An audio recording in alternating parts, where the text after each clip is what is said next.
Good morning and welcome to our podcast and Because Growth Matters. I'm Daniel Robus, your host, and today I'm with a master. I'm with Darren Mitchell all the way. Come on, an icon of the sales podcast industry. Darren, I'm suitably intimidated to have you in studio, and I'm suitably grateful. You did send me a bio. When did you send me a bio so I could do a decent intro? Daniel, thank you so much for that introduction, and I greatly appreciate the fact that you've just put me straight under the bus. And in the eyes of true transparency and authenticity, approximately 3 minutes before this was about to start. I'm going to attempt to give you some credit for where you are. With over 20 years of sales experience, you went from being a contributor into a leader and into this gap of just sharing sales leadership content, and you coach, mentor, manage, but more importantly, you explore everything through your podcast, everything sales and sales related. How's that for a grounding of why you're on the podcast? Love it. Could not have written that better myself, Daniel. So well done. So Dan and Darren have the privilege of being able to think on their feet, one of our skills, and I know you talk about it quite a bit. But Darren, honestly, first of all, for our listeners who are in the UK and the US, where are you based right now? Where am I talking to you from, and what is the time? I am based in Melbourne, actually in Australia. So actually about an hour north of Melbourne, a little place called New Gisborne, which is true country, but it's close enough that I can get to the city. And you said good morning. And yes, it's morning in South Africa. It's probably morning in the UK and probably early morning in the US. But right now it's just after 5:30 p.m. on a Friday afternoon. So yes, coming in all the way from a very cold, very wintry, but fine Melbourne. So let's warm up to the subject of sales and all things sales. How did you get into sales? You weren't born and you came out saying, Mom, I'm going to close. I'm closing this deal. Let's get in there. Where did you end up as an individual contributor, and how did you get in there?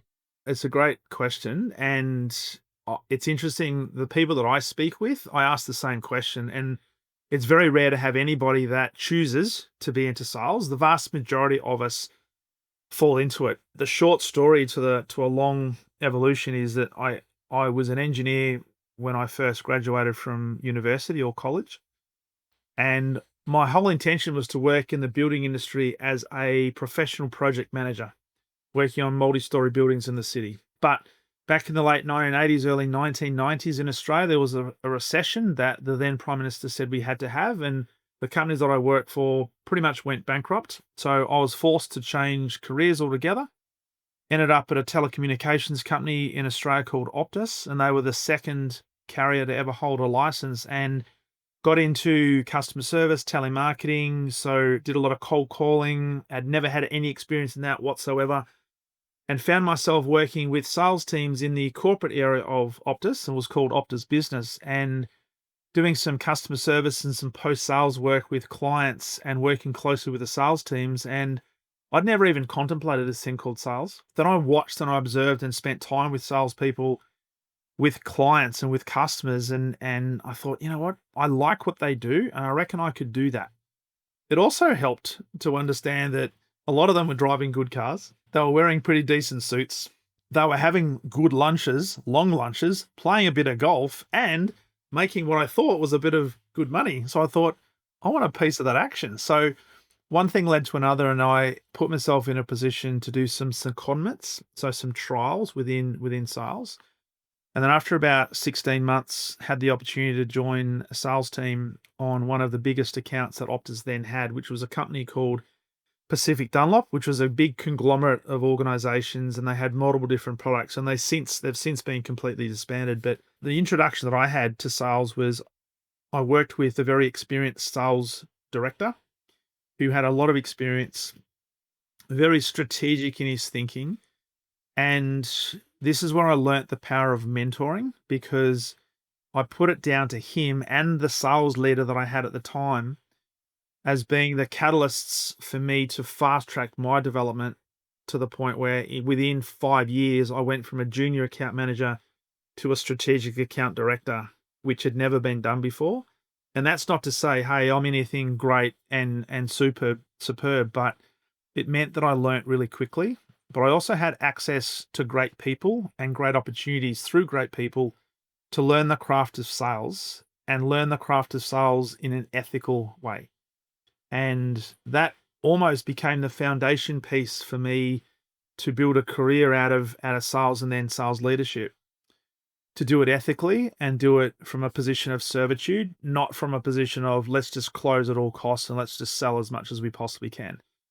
At the end of the day, I also understood, though, that in order to be quote unquote successful in sales, I needed to hit the numbers. I needed to hit my quota. And that was something that I did, but it's the way that I did it that I think was what separated me against most other people. And if I look back now, set me up for what was a reasonably easier transition into sales leadership and helped me form my approach and my philosophy to sales leadership, which I still talk about today. Darren, you've touched on a couple of things I'm going to dive into there. The first is that transition from engineering to sales. Big jump. We understand the attraction of sales.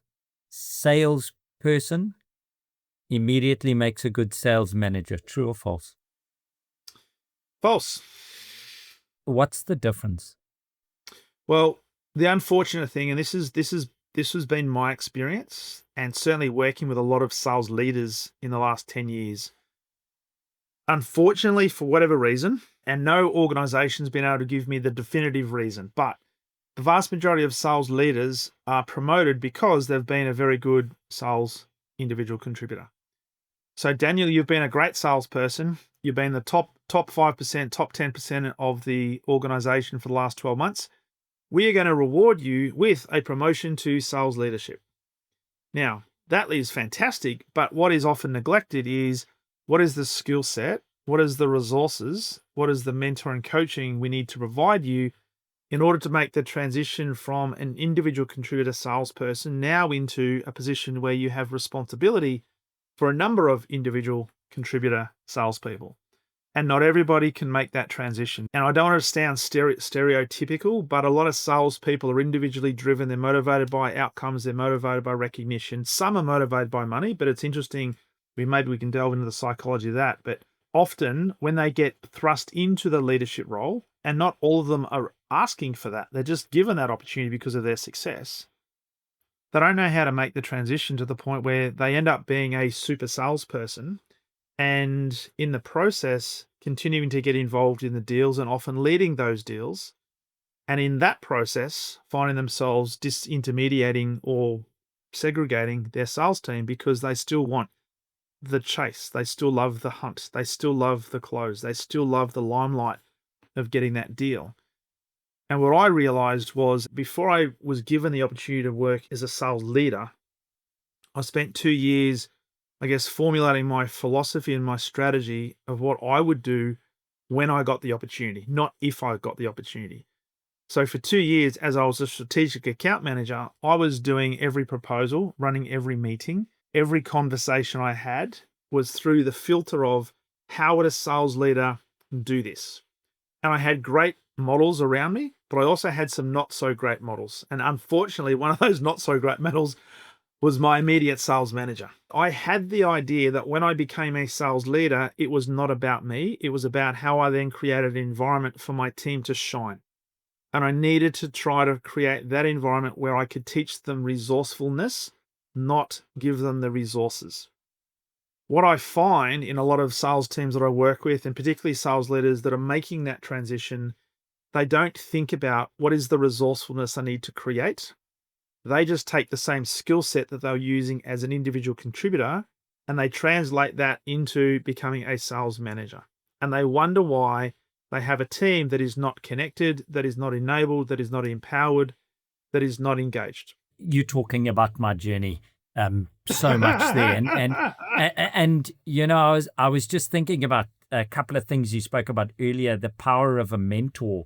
That also talks about deliberate coaching. In a couple of your talks, you talk about this integrated sales ecosystem, but it's crystallized almost by this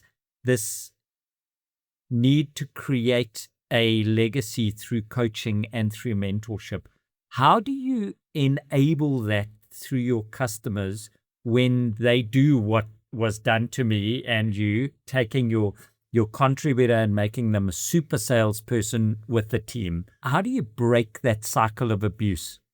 It's a great question, Daniel, and I wish I had the secret sauce. If I could just say, this is the elixir, drink this and everything will be fantastic, then it'll be easy.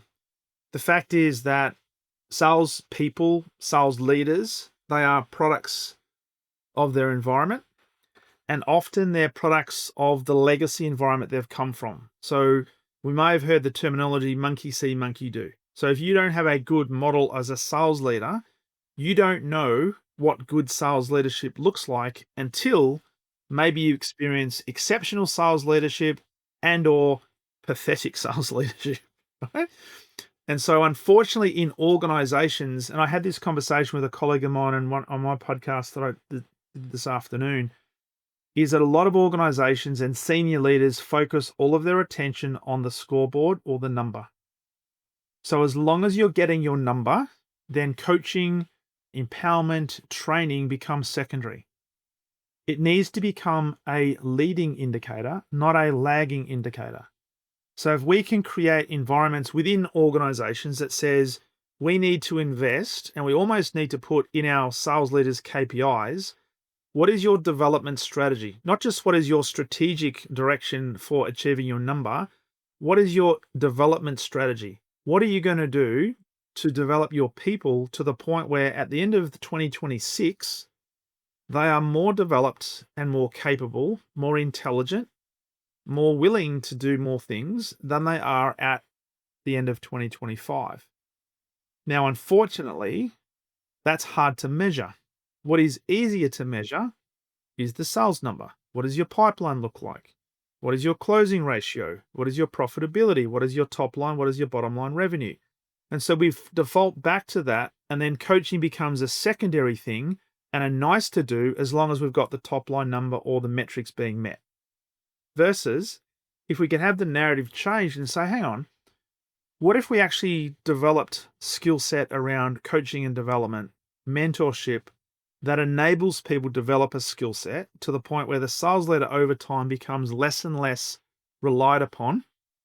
But if we do that and start to measure progress of that, and you can put some metrics in place around that, then the numbers will take care of itself. Now, granted, we still have to hit the number because the number is a scoreboard of whether the business and whether the organization, whether the team has been successful or not. So we have to have that. So I'm not saying get rid of sales numbers because you need to have that. But we've got to look back and say, well, what is it that's going to enable those sales numbers to be achieved, not just in the short term, but how do we make this sustainable? Because here's my other problem. In Australia, at least, we're coming up to the end of June, which for many companies is the end of the financial year. And for those companies that have June 30 as the end of the financial year, I guarantee you, with hand on heart, every single salesperson in that organization is focused their entire being on making sure that every single opportunity is brought in and closed by the 30th of June. They're not thinking about what's going to happen in the first week of July. They're certainly not thinking about what's happening in the third quarter of 2025, 2026. So what tends to happen is come July 1, all the sales directors sit down and think, oh, how do we go? Now, July 2, July 3, then we start to put our eyes forward and say, right, what are we going to do in quarter one? What does our number look like? And what opportunities do we have? And all of a sudden, there's this massive void. Coaching and mentoring and planning and having a strategic plan for people development and strategy around pipeline development can actually prevent that from happening. But most companies won't do it because it's hard to measure. Why? Because the company says we are successful if we hit this target by June 30. And then what we'll do is we'll worry about next year when we start to get into next year. So that's what you talk about. You talk about metrics with purpose and baking that into the culture of the organization. So know your number is something, from a sales manager, you and I both subscribe to. We got to get the number, but we got to execute the strategy through the team to increase customer value. And if we've got metrics on those 4 areas, we can differentiate ourselves from this this management sameness pool and create exceptional platforms for leadership. And now we've got those in place where we're looking at, and we've got this ambient awareness that it can be different. How do you allow people to play to their strength? You call it your zone of genius. Where do you unlock that and link it into sales leadership to filter through to the team? So individually, we need to, as sales leaders, we need to know our team intimately. So often what I do is when I'm teaching leadership, sales leadership, I'm working a lot with them on trust. And I often share the Meister's trust equation, which comes from David Meister. And he talks about three things. We need to develop credibility and maintain credibility. We need to be reliable, but we also need to build intimacy. And it's not what you're thinking, Daniel. If you're listening to this, Daniel just had big eyes about corporate intimacy. Come on, yes. Darren, this is a family show, buddy. It is a family show, and there are probably rules around that anyway, Daniel. So don't get involved with your team. Yeah. But what he's talking about there is we need to be credible, we need to be reliable, but we need to build caring relationships with our team. Now, I often ask sales leaders, what do you know about your team? What motivates them? What brought them into this organization? What brought them into your team? What made them, or what makes them, and what continues to make them come back every single day? Do you know that? And often they say, no, they're here to make sales. Well, I don't want to know anything about my team. As long as they're here, they're driving the numbers, that's all I need to know. Well, that's fine. But just so you know, when the inevitable troughs will happen, when the cycle comes in, when the winds are blowing and you're not there because they're not performing, you need to know what drives your team. So in terms of development, I need to know why each of my people are doing what they're doing. I need to know what their values are. I need to know what their strengths are. I need to know what their blind spots are. Now, I never talk about weaknesses. I don't like weaknesses. I don't like the terminology of weaknesses. I like to talk about these are either blind spots, they're areas for development, or they're unrealized strengths. There's not a weakness. So I need to know that. And then I need to be able to adapt to each person, because each person will also have a different personal profile or a personality style or a behavior style. So I need to be able to adapt my style and know what triggers to pull, buttons to push for each individual person. And it needs to be customized. So you might be the type of person that I could be very direct with and say, Daniel, right, based on the last week, your effort and your discretionary effort has simply not been up to scratch. We need to change that, right? And you might be the type of person that says, hey, I agree, let's work on that, let's have a robust conversation, and let's get on with it. But there might be somebody else that if I have that conversation with them, they're going to think, oh my God, my world's going to implode. Don't talk to me like that. That's not going to work. So it has to be customized. It also needs to be linked to what do we stand for as an overarching team? What's important to us? What are what we call the standards of excellence that everybody will subscribe to and we will keep each other accountable to? Such as it could be respect, it could be integrity, it could be having a voice, promoting robust conversations, it could be pure accountability, diversity, just having a diversity of thought. So having those things in place, because as human beings, we know that people are predictably unpredictable. So if I treat you in one way, that doesn't mean that I can treat another person in exactly the same way, because it may not necessarily have the same impact. So I've got to adjust, which means I've got to know my people. And if I don't, then I'm actually missing out on significant amounts of opportunity. But how do I do that when I'm dealing with internal emails and I'm dealing with the CRM system and I'm managing deals? How do I, as a sales leader, individually know all of my people while dealing with this noise? And what are the three things an organization can do, and I'm talking now the C levels, to make sales leaders more successful? Because the turnover is high. Are we not the highest turnover staff in the company? Yes, we are. And one of the reasons for that, Daniel, is because it's all about the number. This is my personal view. I don't necessarily think it's the salesperson's fault, nor do I think that it's the sales leader's fault. Now, that's not to say that we are blaming others, and nor is it saying that we're abdicating responsibility, because as a salesperson and as a sales leader, we have to take responsibility for our own actions and where we're at.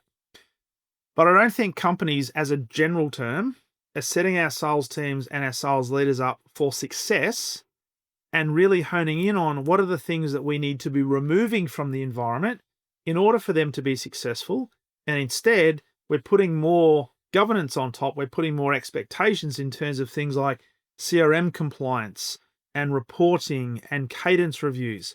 To be brutally honest, one of the reasons I left corporate in the sales leadership capacity was it went away from the sales development of people, and it went more towards the compliance and the governance and, dare I say it, the navel gazing up the organization. To be brutally frank, this time of year, if I was still in corporate running the sales team that I was, we would be sitting down as we get closer to June 30. We would be having daily cadence reviews as a sales leadership group with sales directors. And just think about if there was 10, 15, 20 people in a room with a sales director, just think about the cost of that. And all we were doing was talking about what the forecast was going to be on opportunities. Now, if you take an hour per day, and dare I say it, in the last few days before June 30, it became twice a day, 2 hours a day of cadence reviews. Now, you multiply that by the number of sales leaders, right? You've now got that opportunity lost because we could have been in front of our team, in front of our customers, driving outcomes. Instead, we're navel gazing, talking about what we're going to close. It was insane. So my view is organizations have a lot to answer to. And I don't think it's deliberate. I think it comes from a position of ignorance, because I don't think a lot of senior leaders actually understand what is required to drive sales outcomes. They just think, well, the sales is the sale, we'll get the number, just make it happen, rather than asking questions, what do we have to remove out of your path to make it easier for you to build the relationships that we know will deliver sustainable sales results? If they did that and took a minimalist view and said, what can we take away from you? And what are the 1 or 2 key things that become non-negotiable? And let's build some cadence around that, then things would change. Those are your 3 tips to organizations. Understand what it takes to lead sales and do sales. Remove obstacles, so minimize what's in the way. And the third one you were just talking about now is create minimalistic reporting so that you've got a view of the runway without having to walk along the road. Yes, absolutely. Now, the other thing I'd add on top of that is remove as much as you can the relentless pressure on the salesperson and therefore the sales leader to deliver the number at all costs. I love people like Simon Sinek. Now, his latest book, The Infinite Game, is a phenomenal read. If you're in sales and you're interested in understanding the psychology of businesses and the psychology of sales leaders and salespeople, read that book. It is a paradigm shifter. Because what he's talking about is great companies do not play the finite game. The finite game is companies that are so almost fixed mindset based. They say, we've got a quarter. In this quarter, we've got to hit this number. And if we don't hit this number, then we are not successful. We've got to hit this number at the end of the financial year. And if we don't hit that number, therefore not successful. But he said companies that have a growth mindset, they understand that this is a game that will never stop. Now, the players may change. The rules of the games could adjust and could change, but we're here for the long haul. And one of the things that I was really annoyed at when I was in sales in corporate was that I could never quite understand this relentless pursuit of bring the sales in, bring whatever you can from the first quarter of the next financial year into the back end of Q4, and let's get it in and ask for customers and all that sort of stuff. We'd be literally going cup in hand to customers and asking for favors to bring sales forward so we could actually hit our number, right? To satisfy senior executives, which, by the way, probably had short-term incentives linked to the numbers that they put to the marketplace. But I could never quite understand the psychology of that, because on the 1st of July and the 2nd of July, we'd be going back to the same customers, now trying to talk to them about strategic planning and long-term deals.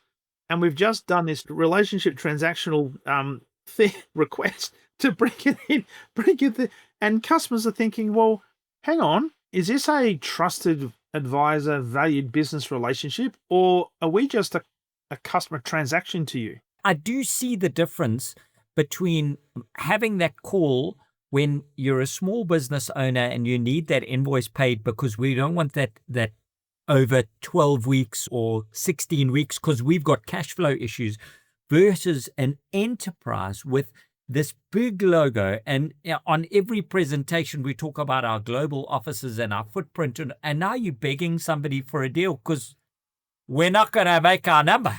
You're not going to close your doors. It continually astounded me that we were pushed like that. In technology, we know it. Don't phone people now. In Australia, don't speak to people until after June. You're not going to get an appointment with anyone because they've got no time. That's it. There would be exceptions to that, and this is based on if you've got a really great trusted based relationship with your clients, right? Then there would be situations where you could ask for a favor because of that relationship.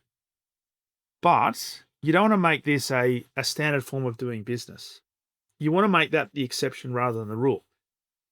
Because just think about, from a psychological point of view, that says to your customer that A, they're a bit of a transaction, and B, you might be a bit desperate because you're not necessarily hitting your number and you need their business, and therefore the balance of power now sits with the customer. So if they wanted to play the game a bit more, they'd say, yeah, happy to bring it forward, but what else are you going to do for us as an incentive to do that? All right. And that could then lead you to marginalizing profitability, giving away discounts you don't have to. I've never been able to understand it because it's almost like, and I've got to be careful how I say this, but almost the financial year or the end of the quarter, end of the month is a fake or a false timeline. Because if we're going to do business, it doesn't matter whether we do business today, do business tomorrow, do business next week. One of the things that salespeople have to get into their head is customers are not going to buy according to your sales cycle. Customers are going to buy according to their buying cycle. And if you're trying to push them into your sales cycle to retrofit to fit your numbers, then you're saying, I'm more important, my company's more important than you. Versus, hang on a second, what is the buying cycle and how can I start to ethically influence them to maybe make some changes to their buying cycle that is going to be beneficial to them and at the same time beneficial to us. But don't do it so it benefits you and not necessarily them. And I almost felt when I had to do it, I almost felt dirty, right? I felt as if, hang on, I've worked so hard to build up an ethical relationship with this customer, and I now feel as if I have to go and ask for a favor that I don't want to do because my sales director said, you must get this number in or else, right? And by the way, that sales director had never even met that customer. So that's another story. In one of your shows, I was listening to a snippet, close on the first call. Good or bad? Come on, Darren, tell me good or bad. It's bad. That's a snippet from one of the last ones I did with Kirsten Curie. Fabulous firecracker of a salesperson, sales leader. It's not about closing on the first call. And if we've got salespeople out there that are being pressured to close on the first call, then please find another organization to go and work at, because that is not what's going to happen. And the reason for that is that if we do our research, we know that around about 2 to 3% of customers are in a buying cycle ready to purchase now.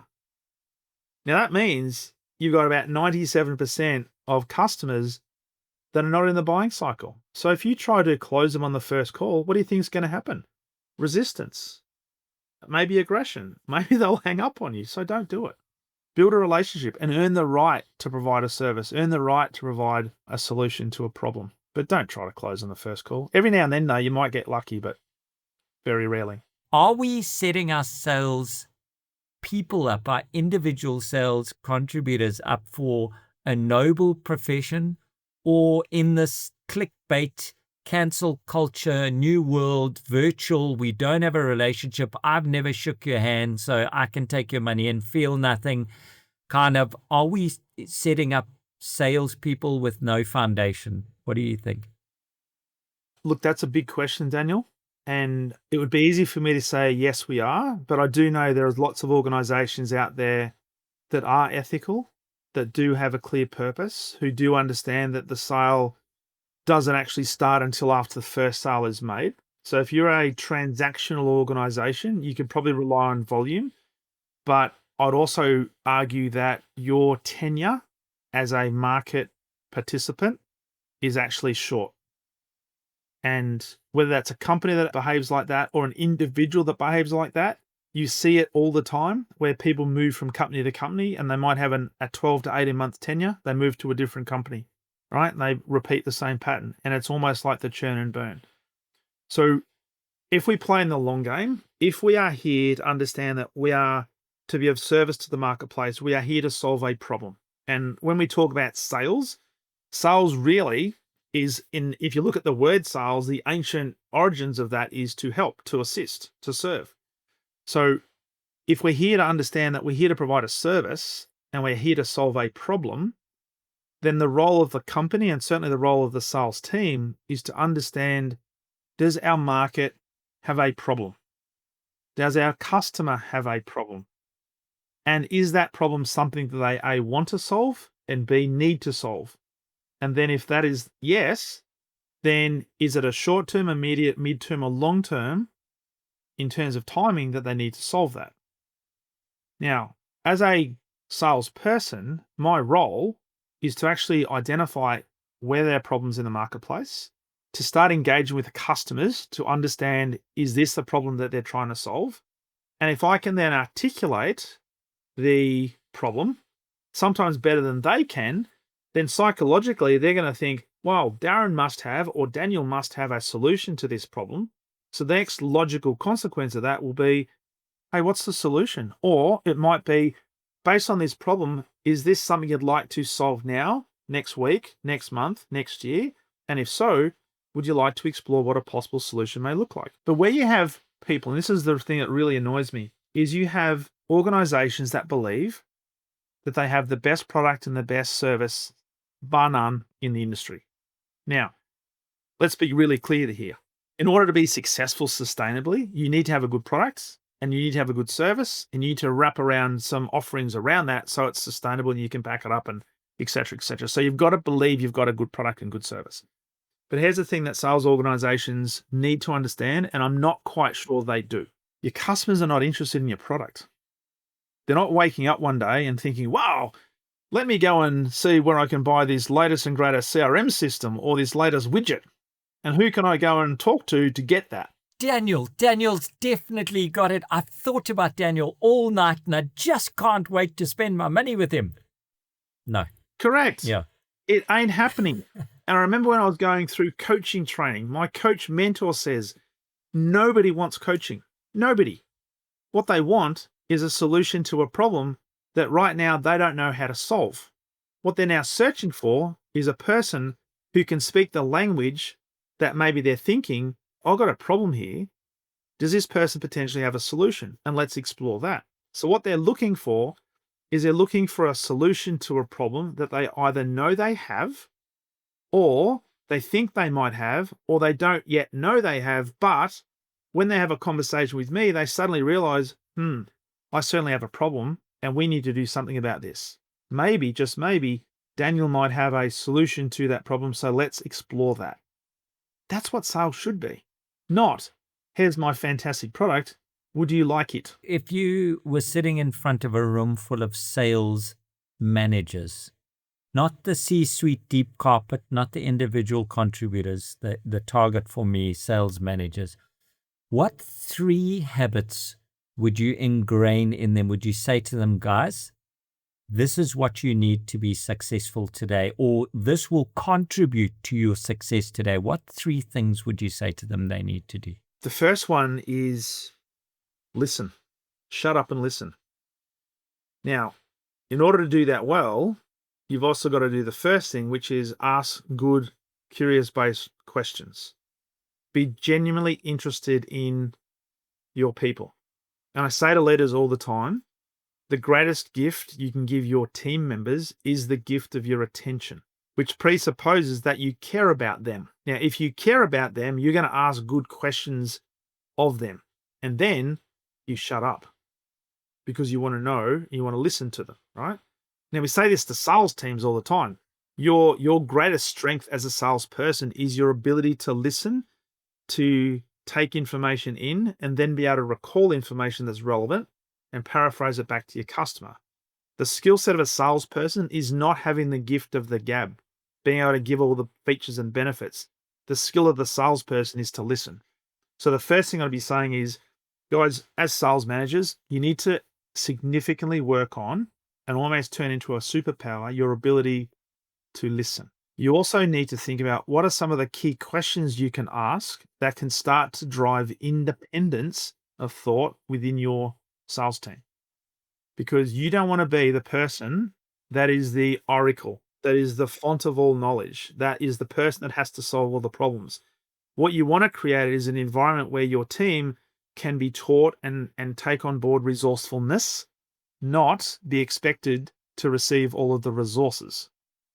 So listen, ask great questions, and learn to step away, to step back, so that people can start to fill the space that you leave, because that will start to create independence of thought. Now, notice I haven't said develop sales skills or develop product knowledge or to teach. Now, you still have to coach, you still have to mentor, but as a starting point, one of the biggest things that I see when I observe sales leaders in action is they don't know how to ask great questions. Their listening skills generally are appalling because they haven't been taught how to listen, because they've been taught it's all about what I've got to say, because I've got to try to convince you. And if I actually stop and listen and then step back so I can create some space for others to fill the void, guess what? I can start to increase my level of influence because I'm teaching independence of thought. And I'm giving space and encouraging people to step into that space. That is powerful. There's a lot there. You've got quite a big bookshelf behind you. Give me 3 books apart from the Simon Sinek, because I'm not a fan, so I'm not suggesting that on my podcast. Give me 3 books or websites or podcasts that our listeners should go in order to take their leadership to the next level, just to add spice to it. I think I've read every one of John Maxwell's books. His latest one is phenomenal. It's called High Road Leadership. And I often refer to him because he's considered to be the leadership guru. That's not self-appointed. Other people have appointed him the guru. And I think he's up to his 93rd leadership book. His self-confession is he's still learning about leadership. He has a lunch with a selected person each month where he simply takes notes and asks questions because he wants to learn from people, right? So there's a lesson there that you have somebody who is so well established and people look at him as a guru and he thinks, no, I've still got things to learn. So I'm going to take you to lunch, Daniel, and I'm going to ask you questions because I'm going to learn from you, right? That's what he does every single month. And so he never stops learning. And this guy is 77 years old. So John Maxwell. Okay, I'm getting John Maxwell, High Road Leadership. Yeah. The next one, I've just grabbed it. It's that one. And you've probably seen that, and people probably might have read that. Boom. But Atomic Habits from James Clear, if you really want to think about how do I drive productivity and effectiveness, it is not about the big things you do, it's the small things you do. And if you break it down, sometimes things are easy to do, but they're also quite difficult because they're easier to overlook. And so really thinking about what can I do on a daily basis, or even each hour within the day, can add up and can compound over time. And the third one, because I could probably give you about 400.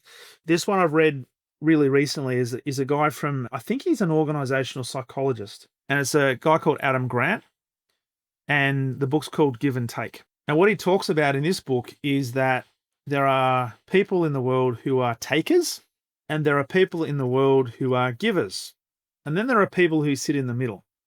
And it's a deep dive into the psychology, but also a lot of research and science behind that in terms of which ones tend to be more effective, right? And more successful. And it's a really interesting book because there are lots of different principles in that. Essentially, givers end up winning, but not always, right? So there needs to be a little bit of give and take. But the key theme around that is givers gain, and you want to continue to give, because if you give, then you're more likely to create, based on the law of reciprocity, some reciprocation from those people. But you don't do it in order to get back. Sure. So That is really interesting.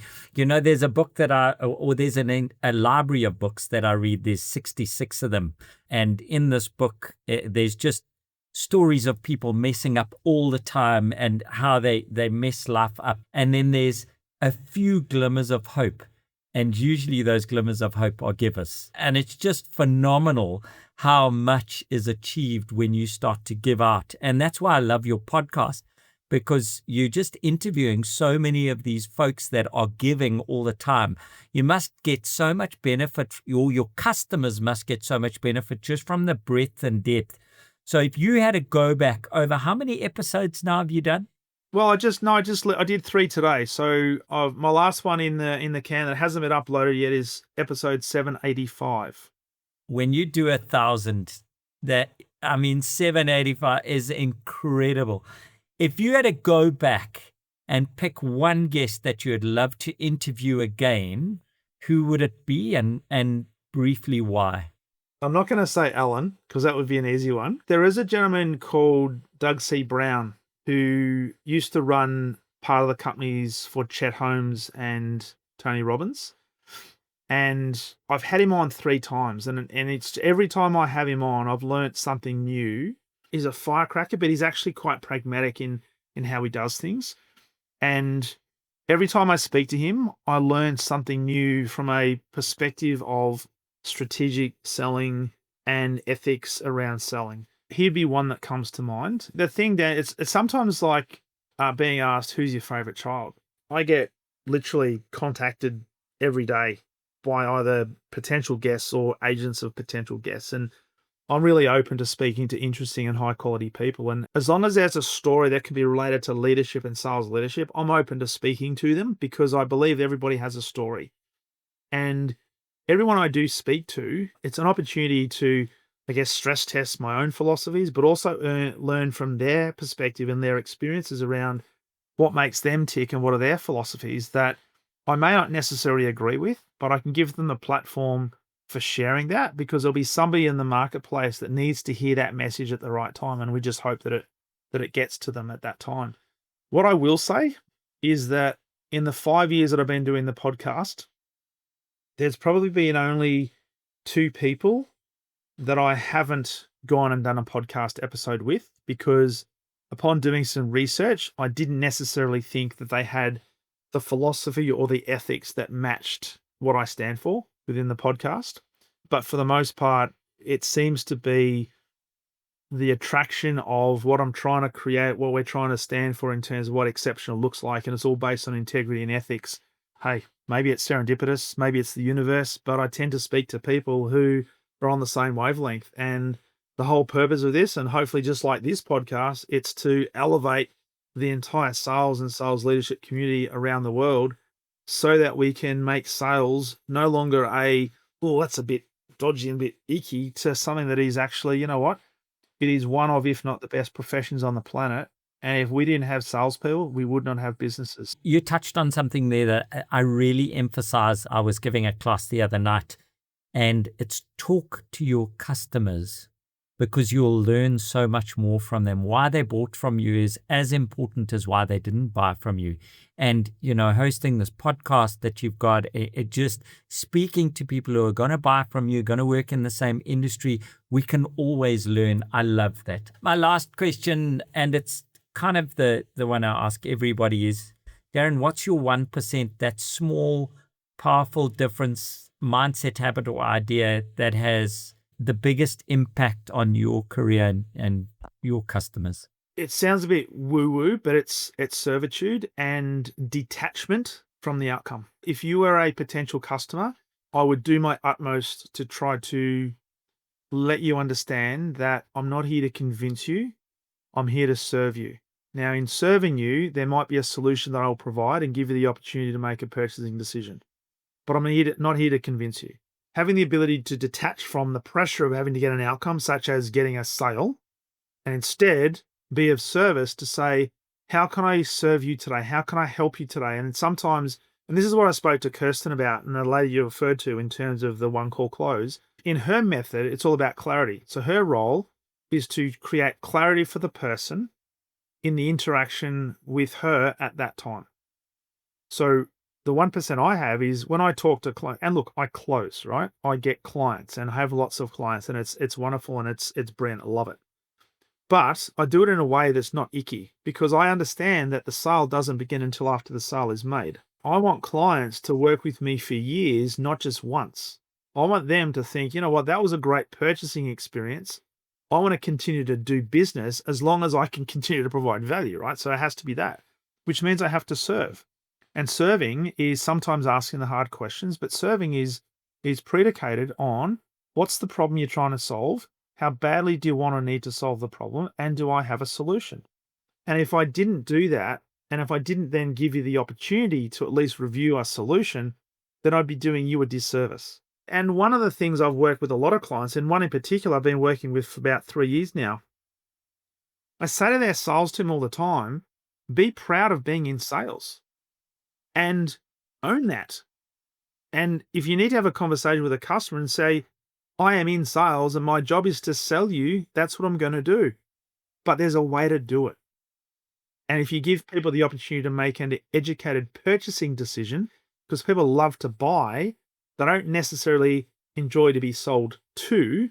My job is to make you feel comfortable that you want to buy, not feel as if you're obligated because there's some high pressure tactics because I'm going to close the sale. On one call. On one call. Mate, I'm not attached. So if we do business, fantastic. If you need time, fantastic. I'm still going to be here. Okay. I love that. There's wisdom there. Darren, where do people get hold of you? How do they engage with you? What's the best channel? The best channel is LinkedIn. That's where I'm at. So look up my name, Darren Mitchell, or simply put into Google Sales Leadership Coach, and that will come up with my LinkedIn profile. Obviously, my website is exceptionalsalesleader.com, and that is also the name of the podcast, The Exceptional Sales Leader. So LinkedIn and website is the best place. And it does stream. I know I listen on Spotify. Thank you very much, Darren. From us at Because Growth Matters, I've thoroughly enjoyed our conversation. I've learned a lot. So thank you. I'm sure that we are going to be raising the bar of sales leadership, sales management, and sales people and companies in general. Thank you for giving us some time. Enjoy your Friday evening, and I look forward to talking again soon. Thanks, Daniel. Been an absolute pleasure, mate. Really enjoyed the conversation. Thanks for tuning in to this episode of Because Growth Matters. If you got value from today's conversation, please take a moment to rate the show 5 stars on your listening platform and share it with someone who might benefit as well. Don't forget to follow or subscribe so you never miss an episode. Catch you next week.